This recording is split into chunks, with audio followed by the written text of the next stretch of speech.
Wait, you mean I won't have to leave without teeth?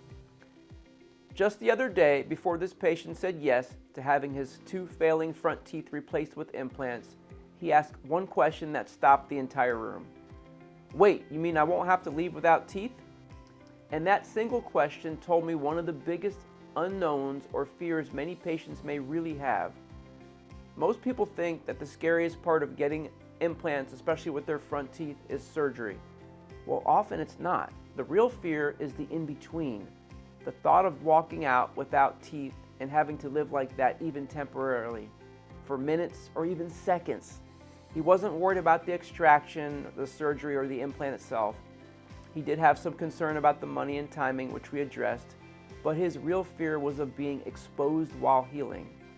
The thought of a hole or space in his face when he talks, smiles, and lives everyday life was terrifying.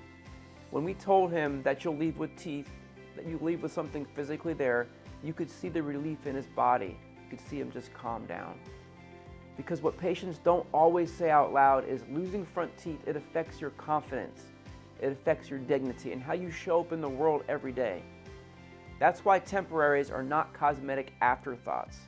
They're emotional safety nets, and we carefully plan and customize each person's transitional teeth.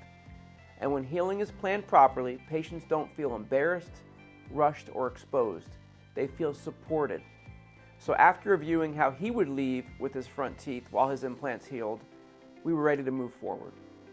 So we phased his care, we maximized his insurance benefits, we allowed a partial deposit and gave him time to get all his ducks in a row, move funds, call his bank, and just make sure everything was good to go.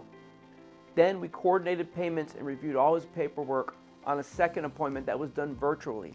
Time was very important, so to save time, we did this appointment virtually before his surgical day to make the best use of it.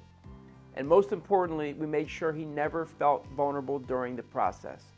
Because our job isn't just to place implants, it's to design a plan that protects your smile, your finances, and your peace of mind. And if you're sitting at home right now thinking you're not ready because of money, timing, or fear, I really want you to hear this clearly. There's almost always a smart, respectful way forward. It starts with a real conversation. If this resonates with you, go ahead and schedule a consultation and let's map out your path together.